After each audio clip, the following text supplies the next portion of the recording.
இன்றைக்கி வியாழக்கிழமை. நம்ம வீட்டு லஞ்ச் மெனு இது தான். சாதம். இது என்ன குழம்புனா வெஜ்ஜு குருமா. கேரட்டு, உருளைக்கிழங்கு, பச்சை பட்டாணி போட்டு கசகசா பெருஞ்சீரகம் முந்திரி பருப்பு அரைச்சி போட்டு வெஜ்ஜு குருமா நல்லாயிருக்கும். சாதத்துக்கும் நல்லாயிருக்கும். சப்பாத்தி, பூரி, இட்லி, தோசை எல்லாத்துக்குமே நல்லாயிருக்கும். ட்ராவலிங்க்கு அட்டகாசமாக இருக்கும்.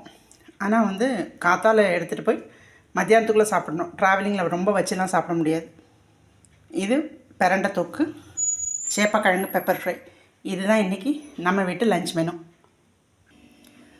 இது சிகப்பரிசி பொட்டு மாவு.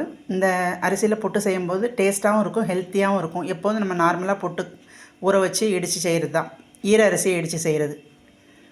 இது குளியல் மஞ்சப்பொடி, பச்சை மஞ்சள், நம்ம பொங்கலுக்கு வாங்குகிறோம் இல்லையா, மஞ்சள் கொத்து வாங்குகிறோம்ல, அதில் உள்ள மஞ்சள், கஸ்தூரி மஞ்சள், மொட்டா மஞ்சள்.